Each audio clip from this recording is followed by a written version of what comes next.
onto my segment where we're going to be talking about how the left just don't know things.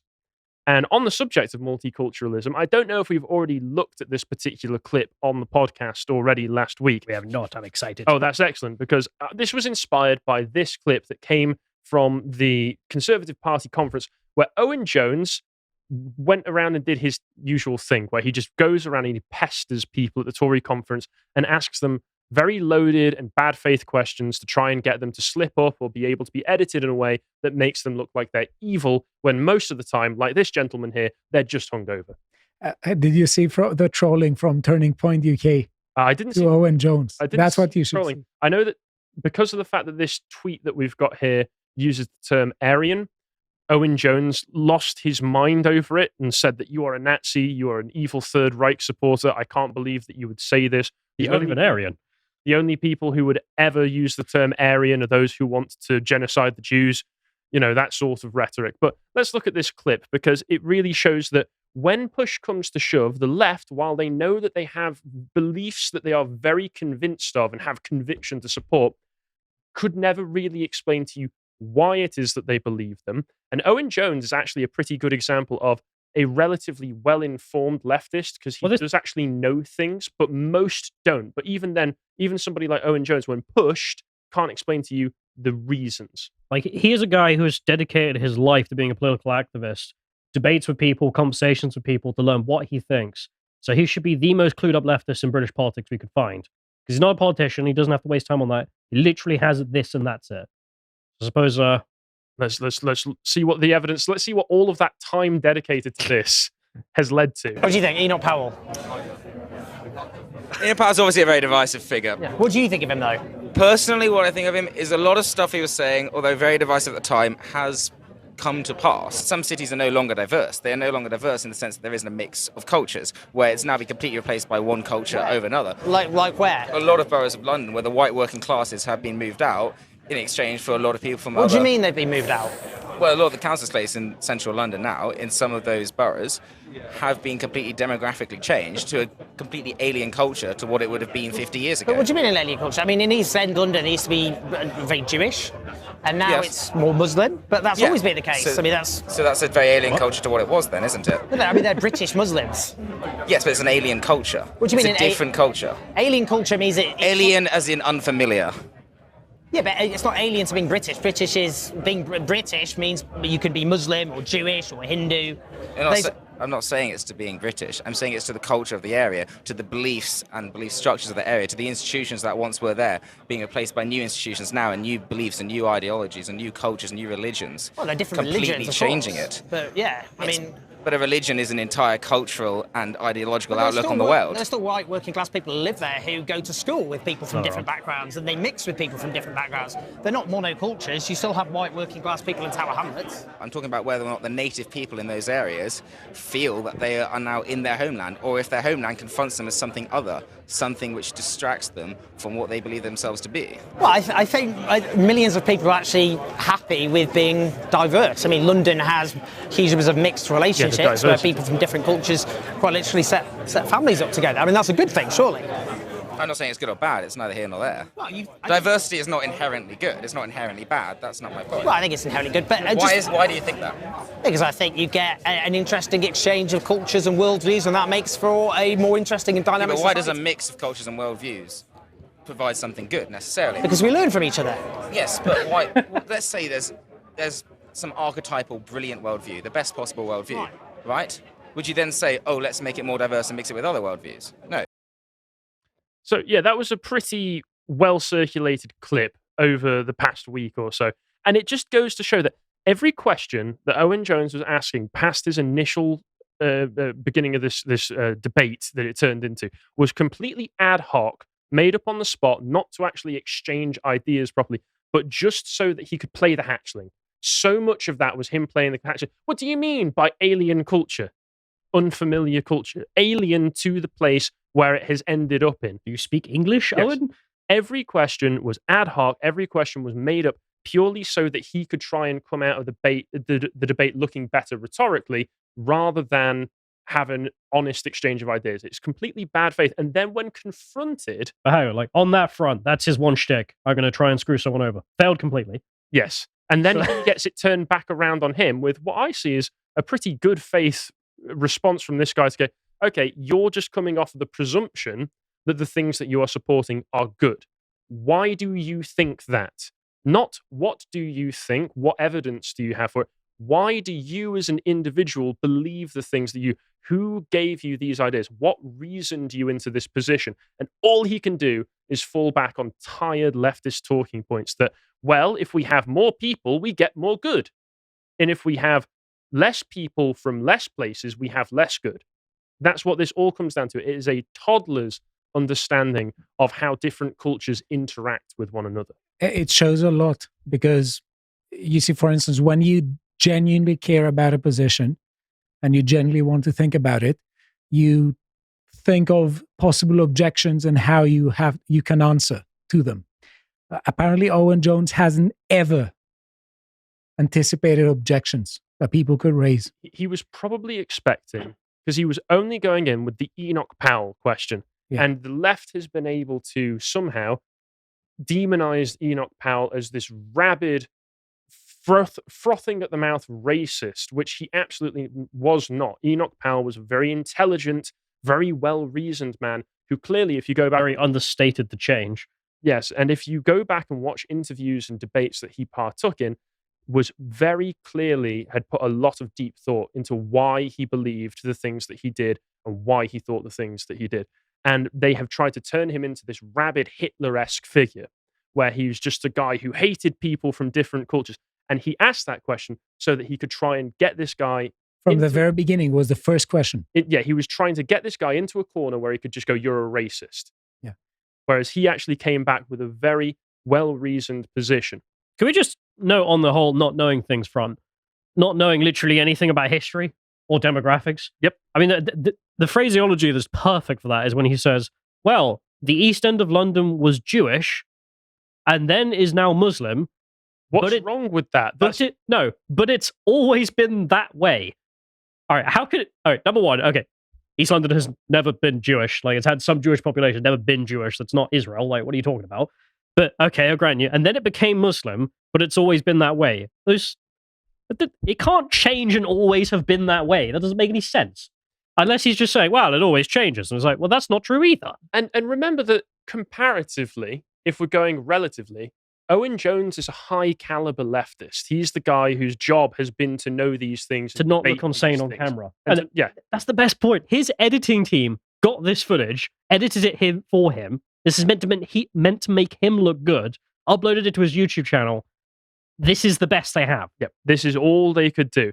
So I thought to myself, well, what other examples do we get of leftists interacting with the discourse on Twitter that shows how they conceptualize the world? I'm not even going to really go into why they think the things that they do, because reasonably, if you asked them, it would come down to some kind of, as we're about to find out here,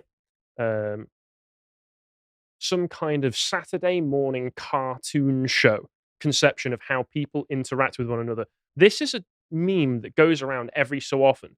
It's nothing new, but it got shared out the other day, October 5th, again, where it's Ed or Eddie or one of the Eds from Ed, and Eddie. Facts. There has never been a historical incident in which conservatives were the good guys. Now, this is Marvel brain thinking. Nonsense. This is absolute nonsense. This is the kind of logic and the kind of understanding of the world that you get if you only perceive reality through the lens of fiction, through the lens of Hollywood films and oftentimes Marvel films. And if you only get your understanding of a historical event through TikTok and Instagram, propaganda that has been pushed to you by an algorithm, and then filter that even further through the leftist, the good guy, bad guy paradigm that these people think in. Because you can go back and you can look at examples of, okay, who were the good guys and the bad guys in the French Revolution? Who were the conservatives? Who were the progressives?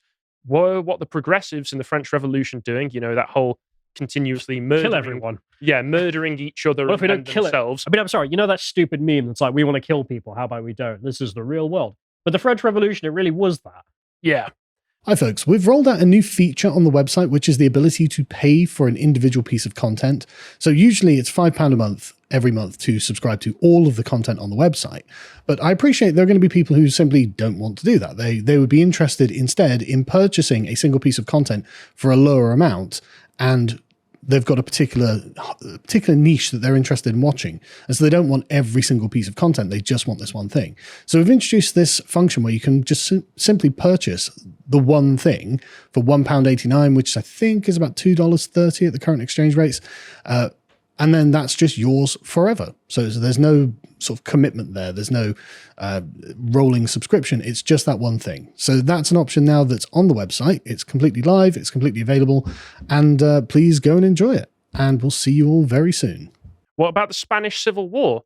Like, perhaps, I mean, it wasn't the leftists that won that. You could argue that it was the conservatives, but they wouldn't even go that way anyway, because their conception of who the good guys are is always just who were the communists. I think that that's what this is what I was saying earlier, that the left has always been, people misunderstand how the anti-war movement in the 60s went, because they think that the left used to have principles and they've abandoned them now. No, the left only had principles when the anti-war principle was that America was fighting wars against communists. The only wars they've ever not supported were communists' wars. When the USSR was being imperialistic, when the Iron Curtain descended over Eastern Europe, they were fully in support of such things. You have some nowadays who argue against tankies, but that's only because the USSR lost in the end.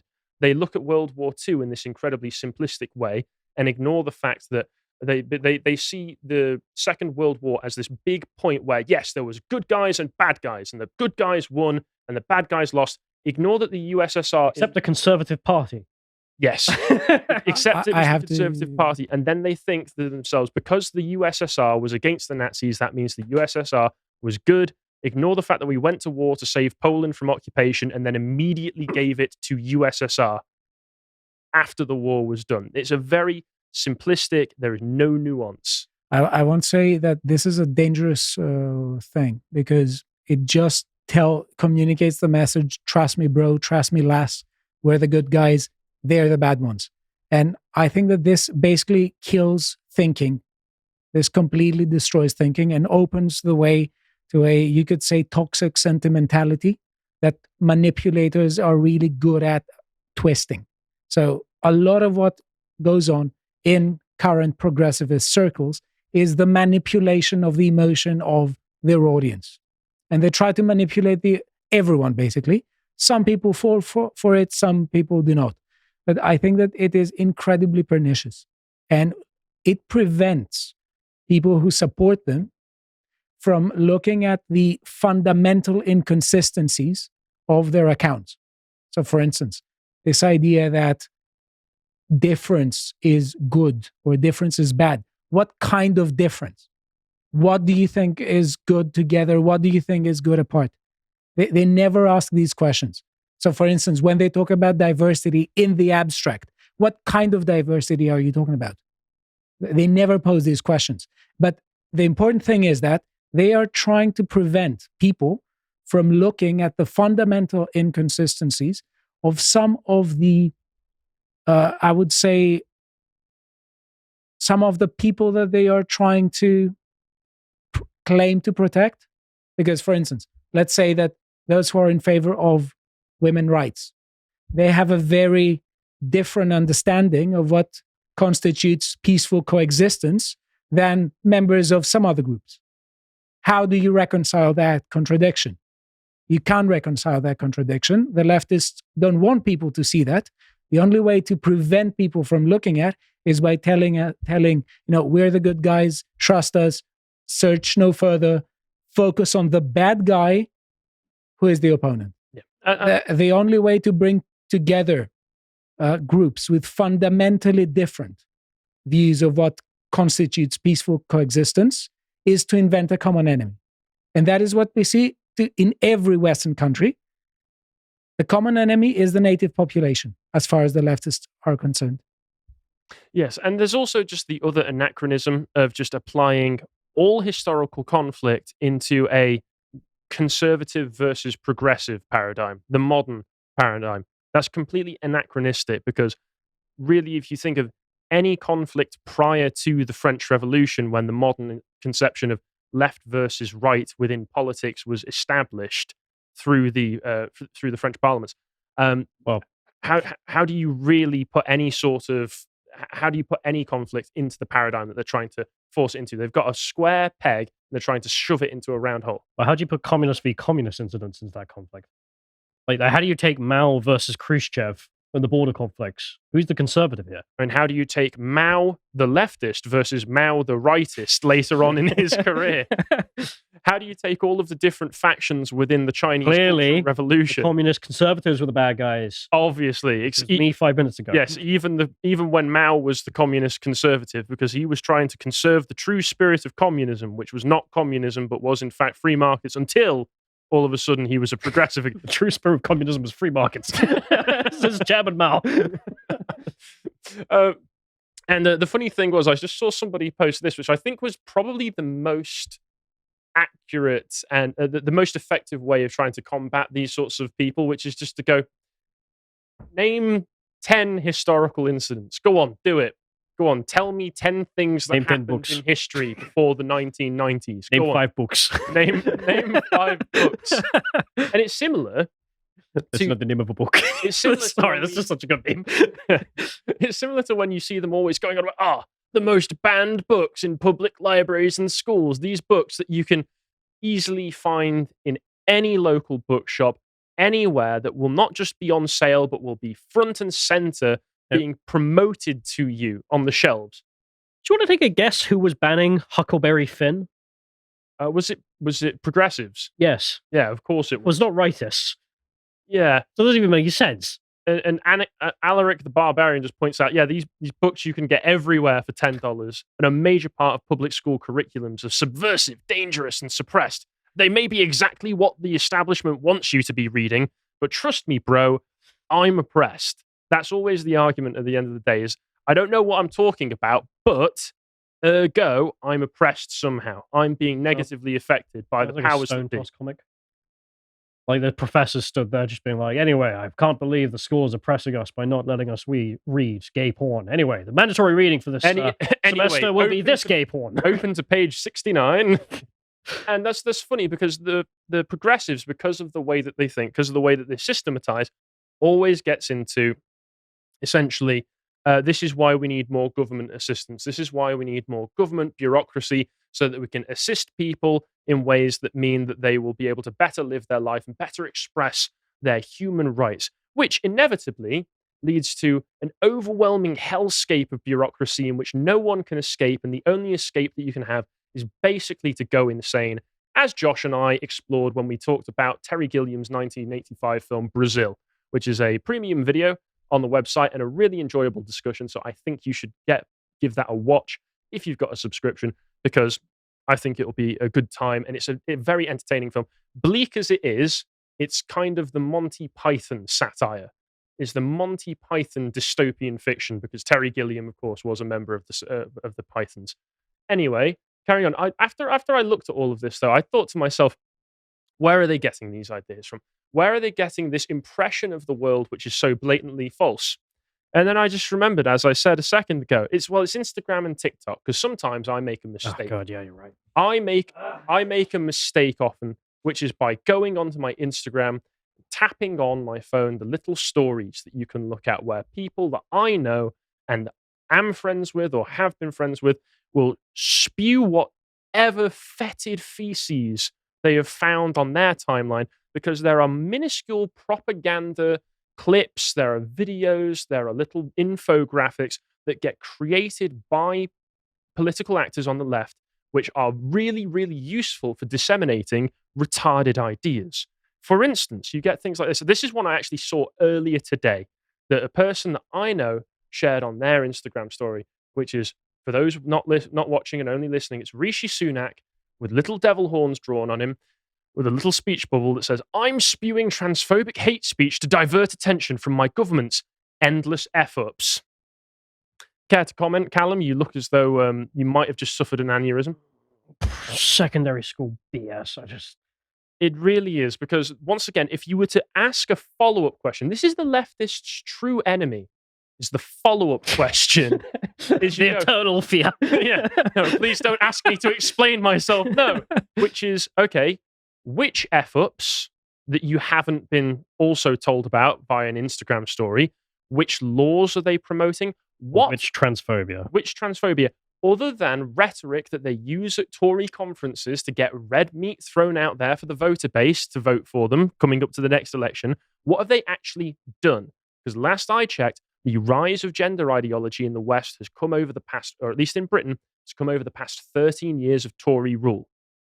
And they it really is like Doom or something, isn't it? You know, the piss takes in Doom of the leftists, where they're like, call them morally challenged. Oh, yeah. That sort of thing. It's like, hey, he's a devil. Why? I acknowledge his reality. He said that men are men and women are women. This is evil. Am I allowed to say that on YouTube? Yeah, you can say that. Oh, okay. I can say that on YouTube. This is apparently transphobic. Ignore that everything else the Tories have done has basically been support the leftist agenda, the Cultural Revolution in England as it's been going on. Look at this terrible infographic instead. Speaking of terrible infographics, I see constantly from this gentleman, Matt Bernstein, his name is, he creates these little infographics where they say horrible things like libs of TikTok is literally a domestic terrorist. And these all follow the same pattern. They all come in the same color scheme. And I see them constantly shared on other people's Instagram stories because this is how they get their information. This is literally how they form their understanding of the world. You have this big, emotive, bold statement to start off with. Chaya Raichik, libs of TikTok, is a domestic terrorist, with a load of out-of-context headlines or biased headlines. Block of text. I knew it would make its appearance. Yeah, got the blocko text in there. Either that or they just completely lie or lie through omission. And then it ends with the usual leftist affirmations. Oh, yeah, there's some out-of-context clips of her talking with Tucker Carlson, trying to make her look stupid because she paused for a moment to think about what she was saying and consider her words. And then you end, oh, look, she might have been at January 6th. Clearly not her. I mean, maybe it is, maybe it isn't. Clearly not. I mean, it might. She's got the wrong hair. She's got the wrong face. Well, just look. Her nose is wrong. Well, her eyes are wrong. This image looks like it might be her. Therefore, she was at Jan 6, and therefore the only people who were at Jan 6 were those who were intending to kidnap and murder politicians. Yep, she's clearly the Jerry Adams of the American right. And the leftists would never kidnap or murder anybody, especially not politicians. Ignore all of the domestic bombings that happened in the 1970s in the US, especially around Washington. Or in 2020. Or in 2020. Ignore all of the cities that blew up in 2020. We yes. didn't firebomb anyone except all those people. So you just get these big blocko texts which have these out of context headlines, out of context information, no sources for any of it. You don't get any information on how you can follow up and fact check anything or get any side of the story. It is just, here is what you should think. Then I affirm racism, white supremacy, blah, blah, blah. Terrorist is illegal in the United States if you are white. Ignore George Floyd. Ignore the George Floyd riots. What were you about to say, Stella? No, that this shows the careless use of language on the one side and how a lot of people are fine with that. But when they want to disagree with something, they say that they are using language like that to describe any dissenting voice. Well, the thing is, no one, I mean, has anyone told this person that maybe they're using the word terrorist in a very relaxed way? In a rather loose way? Yeah. Perhaps they have. But this is spoiled brats who are using this language because their parents most probably didn't do a good job and tell them to, you need to care about what you're saying. You can't name anything you disagree with terrorism. The whole world does not revolve around your emotions. Of course, that's how they use this emotive rhetoric, but that's what makes it such effective propaganda, because the people who absorb this, the people who get their worldview from it, people who share that on their own Instagram stories, they're not thinking about it anymore other than, I see the emotive language, I see the bold statements, and it gives me an icky feeling in my tum-tum, so therefore this is what I think now. So once again, if you were to actually follow up on any sort of examples or any follow-up questions on anything like this, all of a sudden the facade of certainty crumbles because they don't know why they think the things that they do. And similarly, I saw this, and here is, I'm sorry, I'm going to have to play this for you guys. Please, in advance, I'm just going to play a little bit of this because this is, again, where they get their history from. Nations in the world, mostly because after a successful slave revolt, Haitians had to pay reparations to their former slaveholders, France. Nika nika nee. Just because something is legal doesn't mean it's moral. I think that's enough of that. So literally, a woman in bunny ears saying things to you like successful slave revolt is killing all the white people. Yeah, successful slave revolt. Ignore all of the details of Haiti that it's left out there. Ignore that Haiti is a corrupt hellhole where all of the billions of dollars of aid that we've sent to them have more than paid back for all of the money that they had to pay back in reparations, and it's just gone into the pockets of corrupt politicians that they've got there. Ignore that it's run by gangs. No, this woman talking to me like I'm a wickle baby toddler 3-year-old again has told me that they're only poor because they had to pay reparations to the slaveholders, probably because of the fact that, they murdered all of those innocent people. Historical YouTube, male-dominated platform. You've got History Matters and blah, blah, blah, blah, blah, Mark Felton and so forth. Historical Instagram, female-dominated. Yep. Nico Knee. All right. Alrighty then. It goes to show you how stupid young men will believe literally anything if they're not thinking with their brain. Because I think most people watching these videos aren't exactly purely watching them for the historical context. Because I saw, once again, the same people... Oh, we need more views. Get the ears. Get the bunny ears out. I saw the same people who share this out. I saw this being shared on someone's Instagram story today. I also saw this being shared. Again, I'm going to have to apologize for this. Life of a Tory, I make the wrong calls, VAR referee. I'm born net zero, your kid's future. I rub it like the Nero, cause that's just me. I don't care if you're an oppressed minority. I make a load of L's and blame it on GBGs. Ruining transport like Bedbox in Paris when they blame a team. Yep. Yeah, I know. I know.